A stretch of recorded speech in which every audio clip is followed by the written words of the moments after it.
Hancock's Half House. Aspiring writer Terry Hancock is in the house he has been forced to share with former squatter and ne'er-do-well Sigmund James. They have just had dinner.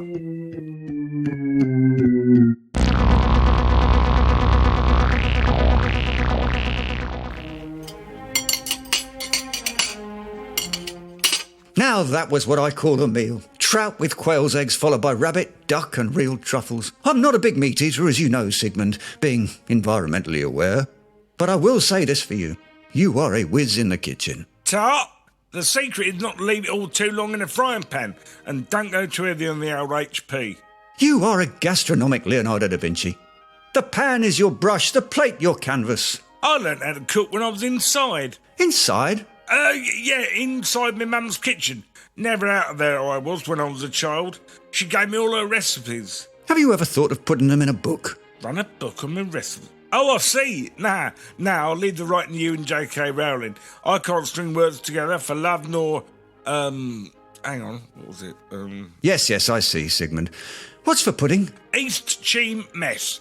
It was meant to be banana fritters, but I mucked it up. Don't matter. It's all going down the same hole. Indeed.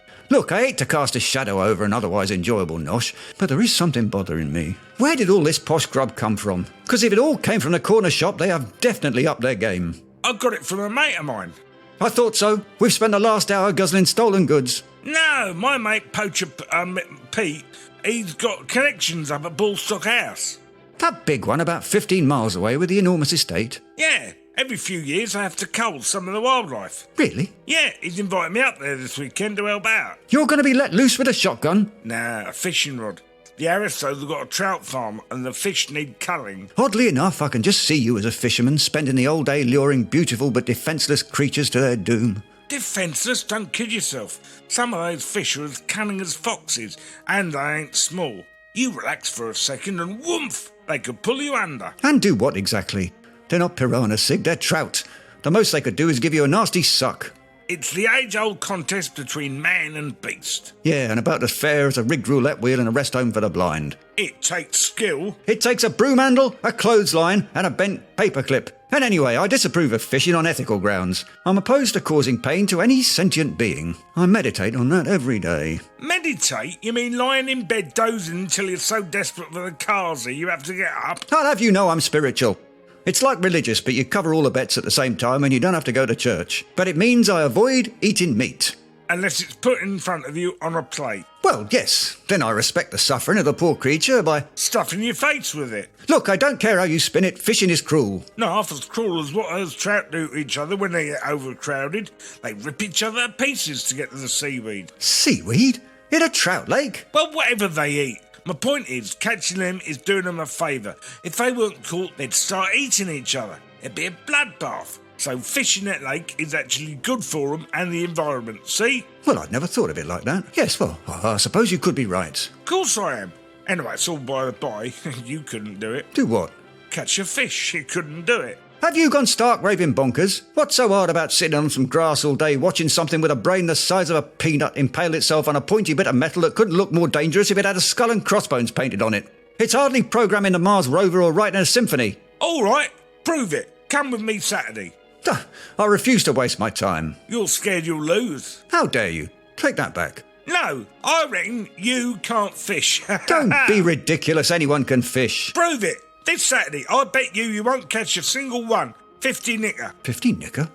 All right, I will then. I shall make you eat those words, Sigmund. Speaking of eating, how many dollops of cheam mess do you want? None. Your taunting has killed my appetite. I shall retire to my room to practice. Practice what? Fishing. In your room? Yes, I've got a copy of the old Compleat angler up there. Compleat something. Pete, Sig here. Saturday is on. I've got our diversion. Yeah, the bloke I share the house with, he is a right mug. Look, while Bullstock's distracted by him poaching trout, we can nab some of their deer. Right. Well, we need your big motor and loads of sacks.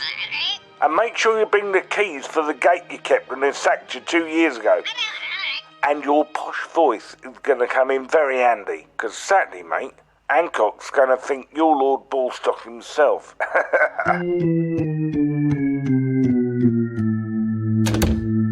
Blimey, what have you got on? The appropriate gear for a day in the great outdoors. Halfway up the Zambezi, maybe. Not the other side of Sutton.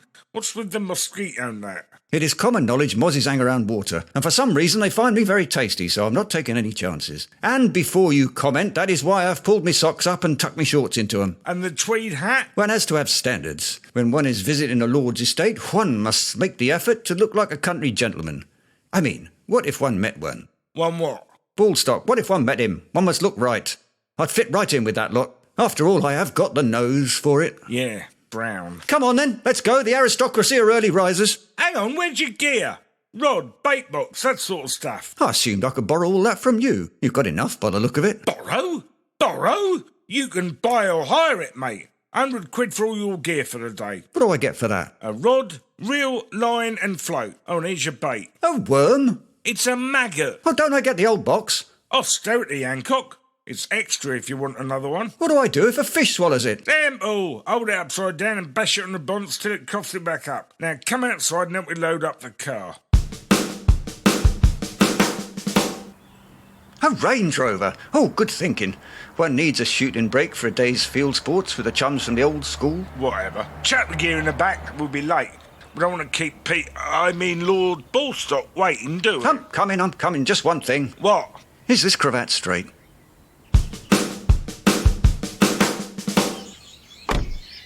Ah, the great British countryside. The fresh smell. What is that pong? Manure. It's horrible. Can't his lordship do something about it? It's like the carsey in the hand and rack it after curry night. What do you want him to do? Bung air fresheners in the edges? Don't be ridiculous. The magpies would nick 'em. Siggers? Your lordship. Quick word, Siggers. Sig. Is this him, Lord Ballstock? Yes, mate. Stay here and I'll introduce you in a sec. Rightio, old bean. I say what, toodle pip for now, don't you know, and all that. What's up, Pete? Well, I'm worried, Sigmund. What if they catch us? They aren't going to catch us. They're going to catch Hancock. And while they're doing that, we'll be away. Anyway, I've got too many orders to put out now. But it's too risky. Trust me. When have I ever let you down? Don't answer that. Look, just get Hancock out in the middle of the lake, boy. He has to be visible from the house. Meanwhile, I'll start catching deer. Then, while they're busy nicking him, we'll scarper. See you back here in a few hours. And remember, you're Lord Ballstock. Right you are. I say, Mr. Hancock. Yes, your lordship. But please just call me Hankers. All right, Hankers. How's all tackle? All present and correct? Well, it was when I checked this morning, yes. Excellent. Let me show you to the lake and you can make a start. Well, top hole.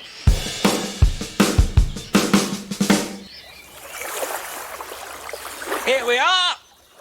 Blimey, it's big. Yes, thousands of fish in it. I'm going to need another maggot. Here are your waders. Waders? Well, you don't want to get your trousers wet wading out into the lake. Wading out in... Excuse me, my lad, but I don't think you realise what this pole is for. It means I can stand here and lob me hook out to 'em. Indeed, but the little so-and-sos never come near enough to the shore. Well, oh, I say, how unsporting. Trust me, Hankers. Waders. Wait.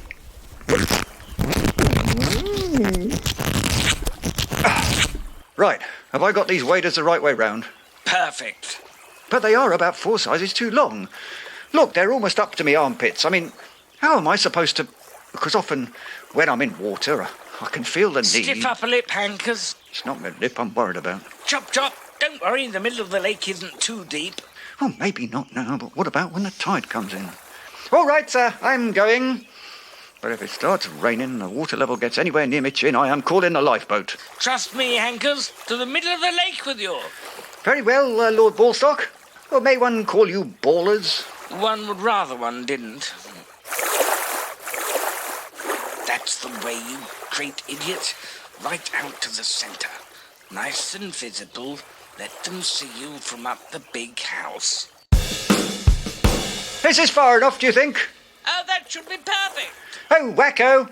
I'll get cracking then. Splendid, I'll leave you to it. Good luck.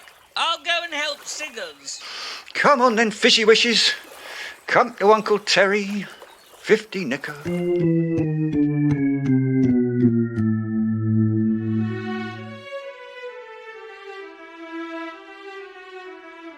Excuse me, Lady Bullstock.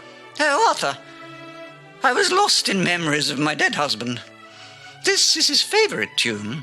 Indeed, Lady Bullstock, but there appears to be someone fishing at the trout lake. A poacher, eh? Must be that feller who got away with the fish, rabbit, duck and truffles last week. I fear so, your ladyship. Shall I apprehend him? No. I think we'll need someone a little sprightlier than you this time. Fetch me my double-barreled duck gun. Very good, ma'am.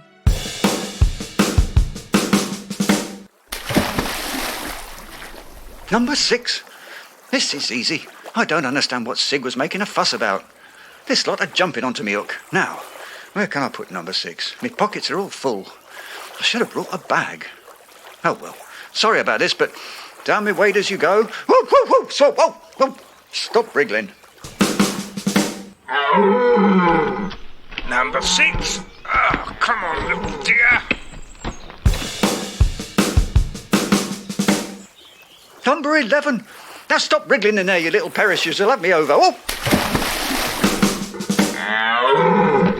Number 11. That's a good little stag. Oh! Number 14. What are you doing down there? What are you doing down there with number 6? Are you mating? Number 14. You're the last little deer we need. That'll do. Right, Pete, let's load up and get out of here. What about Hancock? What about it? Blimey, what's that? Oh no, it's spooking the deer. They're getting away. Humpty dum dum dum dum da dum. Humpty dum dum dum dum de dum. Humpty dum dum de dum.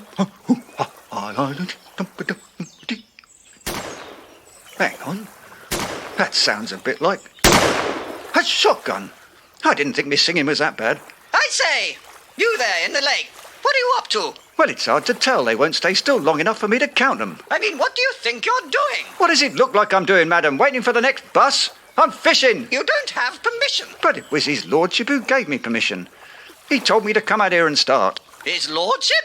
Yes, Lord Bullstock. He was standing where you are not an hour ago. Get on with it, he said. He was what? Standing there, large as life he was, and twice as lordly. Standing here? Yes. His lordship? My husband died 6 months ago, so he couldn't have been standing anywhere. You're poaching my fish. Get out, you miserable thief. I'm not miserable. I was having quite a nice time, actually. Much more fun than I thought it would be. Poacher! Poacher? I'm a writer. That explains why you steal your food. Now, out! There's been some mistake, I tell you. Yes, and you've made it. Out! I'm innocent. I'm not poaching. Stop shooting at me. Oh, now I've ripped me waders. The fish are getting away. I'm coming, but I can't stay upright with half the lake sloshing round me legs. Ah,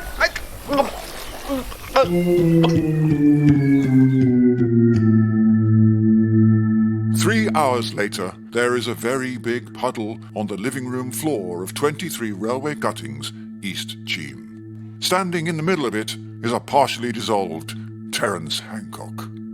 Well, what can I say, Hancock? I'm as outraged as you are. I doubt that.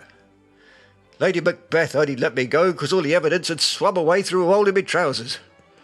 But not before I'd caught this cold from sitting around soaked to the skin for 2 hours.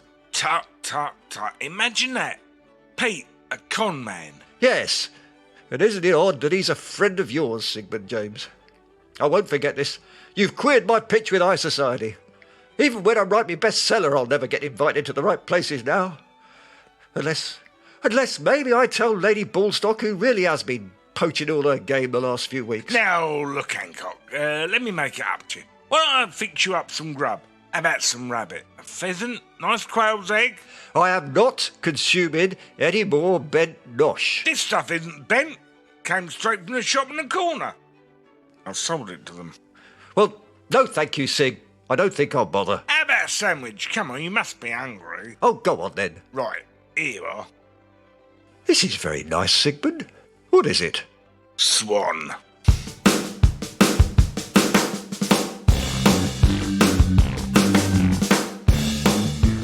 That was Hancock's Half House.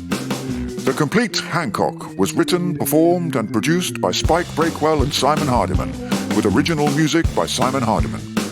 Hancock's Half House is inspired by the work of Ray Galton and Alan Simpson, and of course, Tony Hancock. It was an Inshore Madman production, and was the fourth in a series of 6. Don't miss the next episode, Hancock's Brazilian. For more, go to hancockshalfhouse.com. Hancock's Half House. Hancock's Half House. Hancock's Half House. Hancock's Half House.